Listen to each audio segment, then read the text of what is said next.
State of Mind. Short story by John Jones. When he awoke, pain rushed immediately to greet him, and he cried out, putting his hands to his head as the headache tore its way through his brain. He kicked out instinctively, knocking over an empty bottle of whiskey. There were also empty bottles of vodka and cans of lager strewn around him. He lay on his back, staring at the ceiling, his vision slightly clarifying. But the pain remained. It was an effort to move, and eventually, with aching bones and tender muscles, he turned over and kneeled up, hands still clasped to his head.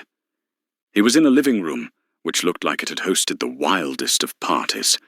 Empty pizza boxes and foam trays containing cold chips covered in curry were on the sofa, as well as half-smoked cigarettes stubbed out and strewn around the place.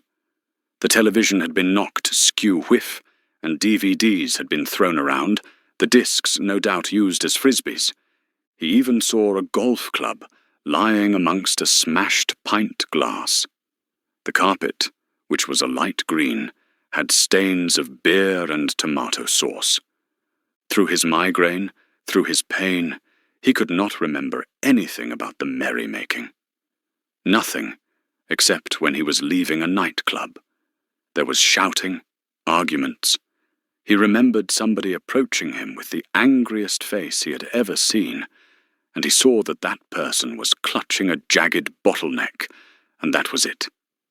No more memories. He thought after that incident he must have come back here to his house with his friends, and maybe their friends as well, and maybe some new friends they had made at the nightclub, but something just didn't click into place. He'd had many hangovers before, and within them he could always remember something about the previous night. And why wasn't he feeling sick, he wondered. A usual component of having a hangover is being bent over the toilet bowl, coughing and spluttering up everything the stomach contained, and usually more. But that feeling was not present. It was probably made up for by a more intense headache. Something wasn't right, he thought, between the mental image of the bottleneck in the man's hand, and now, waking up, he guessed that obviously something had happened to him. Something unpleasant besides the hangover. Had he been stabbed? Is that why I can't remember? He thought. Surely I would remember that. He looked down at himself to see if there were any wounds or blood. He was in normal, casual clothes that he would wear to a nightclub, yet they seemed as though they had been put on for the first time, rather like he had been trying them on in a shop cubicle and left them on. That was when he noticed the backs of his hands. They were not scarred or damaged, but seemed different. They were white, virtually bloodless. He tried to make fists of them, and after a second or so, they did. Alcohol, he knew, suppressed the central nervous system, so reaction time was considerably slower. He tried to stand, and did so like a newly born lamb, his balance off-kilter. He didn't fall, and eventually stabilized in the middle of the room, his head in his hands, breathing slowly and evenly, the pain subsiding only slightly. Again, as with his hands, the command for his legs to move forward took a second or two to comply, and he did so, falteringly, as a drunken lamb would, towards the open doorway. He fell against the wall beside the door, composed himself again, and staggered out into the hallway. He saw a mirror on the wall by the front door, and a table beneath it, upon which was a push-button telephone. Eventually making it to the mirror, and using the table like a Zimmer frame, he stared at his reflection. He could not comprehend at first what he was seeing. His understanding took longer to comprehend than his actions. "That's not me," he said to himself. "That's not me. I don't look like that." His face was white, bloodless, like his horns, his hair sparse, in strands, unkempt. He noticed a dark red line about an inch above his eyes, and fresh stitches along it. Suddenly, out of the corner of his eye, he noticed someone coming quickly down the stairs. Before he knew what was happening, a full syringe of propofol anesthetic had been injected into his neck, and before his vision hazed and unconsciousness met him, he saw reflected in the mirror, in the corner of the hall, a CCTV camera. The balding, rotund man who stood over him watched as another man came down the stairs, slowly, with a satisfied grin on his face. He wore a cheap suit that looked as though it had been plucked from a bin bag outside of a charity shop. He was tall and elegant, suave, sophisticated. At least he thought he was, and acted that way, believing himself to be among the upper class in society.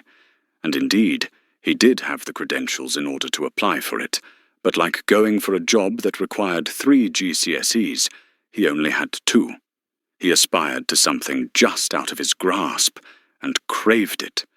He craved attention, and most of all, craved fame and notoriety, and the look on his face confirmed that now he had achieved what he wanted. This will do it. This will bring him everything he ever wanted, and probably more. "What shall I do with him, boss?"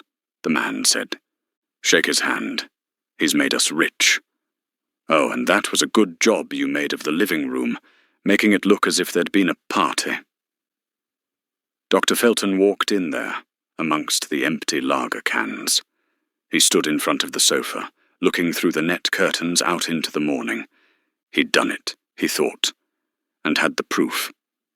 The other man came in. "Turn the cameras off," said Felton. "I have everything I need. Rewind it, too, just before you come barging down the stairs, and erase the rest." The man did as he was told. Felton just stood where he was for now, for he wanted to do nothing else but bask in the knowledge of his impending fame. This was definitely an award-winning occasion. It had been a long road to this destination, but it was worth it to see for himself his creation, his masterpiece. It made the pain of rejection easier to take. Dr. Felton had been a surgeon, literally on the cutting edge of pioneering new techniques. He had assisted in prolonging the lives of people who had had heart transplants, keeping the organ from being rejected by the body for much longer than is usual. Of course, in the end, the patient always died of heart failure, but he had received distinguished awards for his efforts. However, when he had tried to restore the sight of a convicted armed robber who had been in a skirmish in prison kitchens with the eyes of a coma victim who had had a 15% chance of waking, he had incurred the wrath of his superiors, who struck him off their registers and took back some of his awards. His name was rarely mentioned in the echelons of the surgical world. The man woke, and the prisoner's new eyes had failed. Yet Felton still craved notoriety, still desired that breakthrough that would mean his name would live forever. He would go down in history as the pioneer of the first brain transplant. The brain was of a man who had been leaving a nightclub. He was no stranger to trouble. Often he was the cause. Inside the club, he had got into an argument that escalated toward violence. It was a case of, "I'll see you outside." When outside, his opponent had sent a jagged bottleneck into his throat. He had bled to death before reaching the hospital, so his brain was still intact, still fresh, easily obtainable from the morgue. The recipient was another coma victim who was in an argument with his wife as he was driving too fast along a country lane before getting so heated and angry that he swerved off the road, down a slope, into a wall at the side of a field.